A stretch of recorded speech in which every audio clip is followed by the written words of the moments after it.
January 29th, 1945, mid-afternoon. The snow-covered village of Holzheim, Belgium. The temperature hovers near zero. Breath freezes in the air. First Sergeant Leonard A, Jr. 508th Parachute Infantry Regiment. 82nd Airborne Division trudges back toward his unit after escorting 2 wounded Americans to an aid station. His Thompson submachine gun hangs from his shoulder. Snow clings to his coat. He rounds a corner and stops cold. 90 German prisoners, captured earlier that day by his company, kneel in the snow in a courtyard. But they are no longer guarded by the 4 American clerks who had been left to watch them. Instead, those clerks are now the ones on their knees, hands raised. A German officer stands in front of Funk, an MP-40 submachine gun pressed hard into his stomach.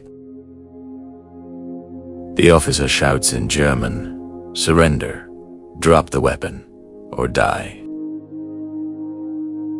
Funk does not understand the words, but he understands the muzzle against his gun. He looks at the officer, looks at the armed prisoners, looks at his helpless comrades. Then he does something no one expects. He starts laughing. Not a nervous chuckle, a deep, genuine laugh that echoes off the ruined buildings. The officer's face twists in confusion. Then fury. He presses the gun harder, shouts louder, gestures wildly. Funk laughs harder, eyes bright, as if the whole scene is the funniest thing he has seen in weeks. The German soldiers exchange uneasy glances. Some begin to smirk, then laugh too. The officer screams again, face red. Funk's laughter only grows. In that frozen moment, with death inches from his belly, he turns the threat into a joke, and the joke into a weapon. What kind of man laughs when a loaded submachine gun is jammed into his stomach?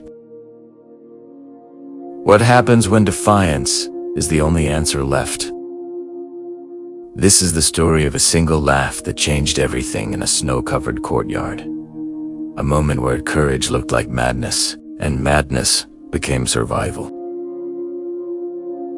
To understand why this moment mattered, step back to the winter of 1944-1945 in the Ardennes. The Germans had launched their last major offensive, the Battle of the Bulge, on December 16, 1944. Their goal: drive through Allied lines, capture Antwerp, and force a negotiated peace. By late January, the offensive had failed, but heavy fighting continued. As Allied forces pushed back, the 82nd Airborne Division, known as the All-American, had been rushed into the line to hold the northern shoulder of the Bulge. The 508th Parachute Infantry Regiment fought in brutal cold, snow, and fog. Supplies were short, frostbite was common, and both sides were exhausted. On January 29th, Funk's company attacked and cleared Holzheim, capturing about 80 to 90 German soldiers. The prisoners were disarmed and placed under guard. Funk, a 30-year-old sergeant from Pennsylvania, was ordered to escort 2 wounded men to the rear. He left his Thompson with the guards and took only his pistol for the trip. While he was gone, a group of Germans, possibly stragglers or from a nearby unit, rearm the prisoners using hidden weapons or captured arms. They overwhelmed the 4 American clerks, unarmed or lightly armed administrative troops assigned to guard duty, and turned the situation around. Returned unaware, he walked straight into the trap. The German officer, seeing a lone sergeant, pressed the advantage gun to the stomach, demanding surrender. The prisoners were now armed and ready to kill or escape. The event mattered because it happened in the chaos of the Bulge's final days, when small actions could still swing local fights. Captured prisoners turning on their guards was rare, but dangerous. A single sergeant walking into an armed group of 90 could have resulted in a massacre or a mass escape, weakening the American line at a critical moment.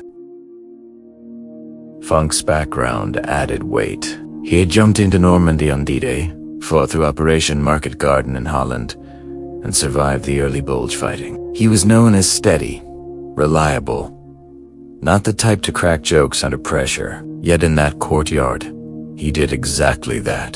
The MP-40, the German 9mm submachine gun, was a close-quarters weapon with a 32-round magazine, feared for its rate of fire. The Thompson submachine gun Funk carried fired the heavier .45 ACP round, slower but more stopping power. Pistols were secondary arms. In this case, Funk had only his M191 1.45 when he first arrived back. This incident exposed the razor-thin margin between control and catastrophe in prisoner handling during intense combat. It also showed how one man's reaction, laughter instead of fear, could unravel an enemy's confidence and turn the tables.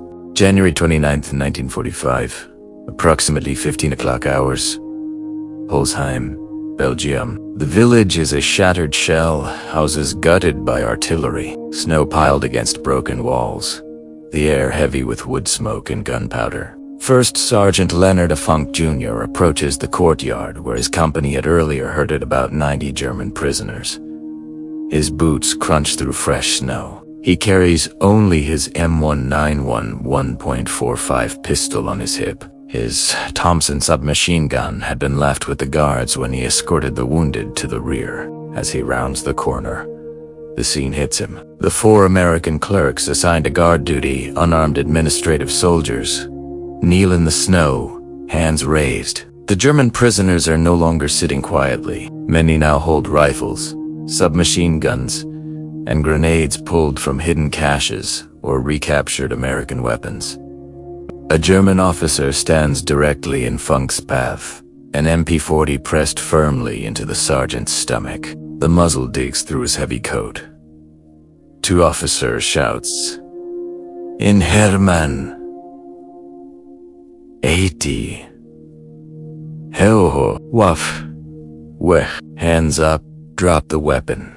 Funk stops. He looks down at the gun barrel, then up at the officer's face. He does not raise his hands. Instead, a slow grin spreads across his face. Then he laughs. A deep, rolling sound that cuts through the cold silence. The officer blinks. Confused, he presses the MP-40 harder, shouting louder, gesturing at the armed prisoners. Funk's laughter grows, genuine and unrestrained, as if the absurdity of the moment has finally broken through weeks of tension. The German officer's face flushes with rage. He yells again, voice cracking with fury. Some of the prisoners begin to chuckle nervously, caught up in the strangeness. Others shift uneasily, rifles wavering. Funk keeps laughing, eyes locked on the officer, shoulders shaking. In that instant of confusion, Funk moves. His right hand drops to his Thompson, slung across his back. Magazine already loaded with .45 ACP rounds. He snaps it forward in one fluid motion. Finger on the trigger. The first burst catches the officer square in the chest. The German staggers back, MP-40 clattering to the snow. He collapses without another sound. Funk does not stop. A pivots, left Thompson barking in short. Controlled bursts. 3 Germans nearest to kneeling clerks drop instantly, rifles falling from their hands. Another tries to raise his car at 98K. A burst stitches across his torso. The courtyard erupts. Some prisoners fire wildly. Bullets snap past Funk, splintering wood and kicking snow. Others freeze, stunned by the sudden reversal. Funk advances step by step, Thompson sweeping in tight arcs. The weapon's 20-round magazine empties quickly. He drops it, slaps in a fresh one from his belt without breaking rhythm. Germans fall in 1s and 2s. A man aiming a grenade, another trying to flank, a third scrambling for cover behind a wall. Funk's fire is precise. Short bursts, aimed center mass. He shouts at the clerks, "Stay down." Less than 60 seconds pass. Bodies litter the snow. 21 Germans, dead or mortally wounded. The rest break. Some throw down their weapons, hands shooting up. Others run toward the village edges, scattering into alleys and ruined buildings. Funk does not pursue. He lowers the Thompson, breathing hard, steam rising from the hot barrel. He turns to the clerks. "Get up!" Secure the ones who surrendered. They scramble to their feet, grabbing discarded rifles and herding the remaining prisoners, now disarmed again, into a tighter group. Funk walks among the fallen Germans, kicking weapons away, checking for threats. The officer lies motionless at his feet, eyes open, staring at nothing. The courtyard falls quiet again, broken only by the groans of the wounded and the distant rumble of artillery. Funk slings his Thompson, holsters his pistol, and lights a cigarette with steady hands. The crisis is over. 90 armed prisoners had become a death sentence for 5 Americans. One sergeant's laugh, followed by 60 seconds of lethal action. Turn it at Bach. The unfolds in those frantic 60 seconds. The German officer, humiliated by Funk's laughter, screams one final order, perhaps to shoot the American sergeant on the spot. The prisoners hesitate, caught between obedience and the surreal sight of a lone man laughing down the barrel of an MP40. That hesitation is all Funk needs. He grabs the Thompson, fires the opening burst into the officer. The German's body jerks. The submachine gun fires a useless burst into the snow as he falls. The sound galvanizes the prisoners. Some raise weapons, others shout in panic. Funk does not flinch. He swings the Thompson left to right, bursts of .45 caliber rounds cutting through the crowd. Each shot is deliberate. 3 rounds to the chest, move to the next target. A German sergeant tries to rally his men. Funk drops him mid. Another raises a grenade, the pin half pulled, and falls before he can throw. Bullets whip past Funk, one grazes his coat, another punches through a nearby wall. He keeps moving, never standing still, using the scattered bodies and low walls for partial cover. The clerks, still on their knees, watch in stunned silence as one man dismantles an armed force of nearly 90. When the Thompson's magazine runs dry the first time, Funk reloads without looking, muscle memory from hundreds of combat hours. He fires again, emptying the second magazine. 21 Germans lie dead or dying. The rest either surrender on the spot or flee into the village. The courtyard is a scene of sudden stillness. Snow stained red, weapons scattered, prisoners kneeling again with hands clasped behind heads. Funk lowers the smoking Thompson. He walks to the nearest clerk. "You okay?" The man nods, voice shaking. Funk helps him up, then the others. Together they resecure the prisoners, binding hands with web belts, collecting weapons into a pile. No more shots are fired. The Germans who remain are silent. A's downcast. The officer's body lies where it fell, MP40 beside him. Word spreads quickly through the company. Men return from other positions to find the courtyard under control again. One sergeant standing watch over the captives, Funk reports the incident calmly to his platoon leader. Prisoners rearmed by an officer. Brief firefight. 21 enemy killed. Rest. Recaptured. No American casualties beyond the initial shock. The action is witnessed by the 4 clerks and several returning soldiers. Their accounts match. The laughter, the sudden grab for the Thompson, the rapid, lethal fire. Funk's composure under the gun, turning threat into opportunity, becomes immediate legend. Among the men of the 508, the lesson is clear and brutal. In moments of absolute vulnerability, composure can be the deadliest weapon. Funk did not win by superior numbers or firepower alone. He won by refusing to show fear, by using laughter to unsettle the enemy, and by acting decisively when the moment came. One man, outnumbered 90 to 1, turned a potential massacre into a rout through sheer nerve and skill. The prisoners remained under guard. The line held. Le line held. The war continued. First Sergeant Leonard A. Funk Jr. stood in that snow-covered courtyard in Holzheim. Long after the shooting stopped, the Thompson submachine gun rested against his shoulder again, barrel still warm. Around him lay 21 German soldiers, dead or dying, their weapons scattered in the snow like broken toys. The remaining prisoners knelt once more, hands behind heads, eyes fixed on the ground. The 4 clerks who had been moments from death now stood beside him, rifles reclaimed, voices low as they checked one another for wounds. None had been hurt. Funk did not celebrate. He did not shout.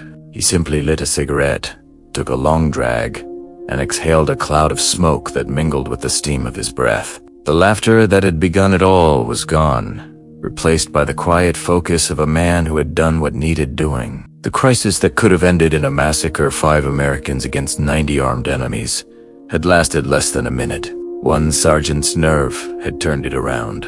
Word of the incident spread quickly through the 508th Parachute Infantry Regiment. Men who had fought beside Funk in Normandy, in Holland, and now in the frozen Ardennes, shook their heads in quiet disbelief. They knew him as steady, dependable, not a showman. Yet in that courtyard, he had stared down a loaded MP-40, laughed in its face, and then dismantled the threat with precise, relentless fire. The German officer's body lay where it fell, a stark reminder of how fast composure can shift the balance. The Battle of the Bulge was nearing its end. The German offensive had been broken, and Allied forces were pushing back across the snow. Holzheim remained secure. The prisoners stayed under guard. Funk returned to his platoon, reported the event matter-of-factly to his company commander, and continued the fight. He survived the war, returned home to Pennsylvania, and lived quietly for decades afterward. In 1945, for his actions that day, and for repeated valor across the campaign, he was awarded the Medal of Honor. The citation describes the moment plainly. Surrounded by armed prisoners, ordered to surrender, he laughed in the German's face, seized his weapon, and killed 21 of the enemy in rapid succession. It is one of the more unusual passages in Medal of Honor history. Laughter listed as the opening move in an act of extraordinary courage. Funk's grave is in Arlington National Cemetery now, among thousands of others who served and survived, or served and did not. His name appears in unit histories, in books on the 82nd Airborne, and in the memories of the men who were there. They still speak of the day a lone sergeant walked into a trap, laughed, and walked out in control. The story is not about invincibility. It is about what happens when fear is met with something the enemy does not expect. Something as simple and disarming as genuine laughter. In that instant, the balance shifted. One man, outnumbered, refused to be a victim. He became the threat instead. War is full of moments like this.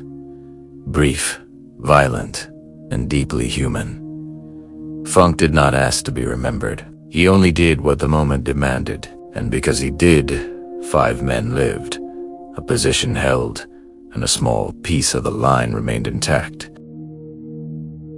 I've just said what's recorded in history. You should find out the real truth yourself. We have written the sources from which we got this story in the description of this video, and we have always been and will be supporters of the oppressed, regardless of their color, race, or country. This world and its creator are also with the oppressed. If this tale of nerve, laughter, and lightning-fast action gripped you, hit that like button, share what surprised you most in the comments, and subscribe for more forgotten World War II stories. Turn on notifications.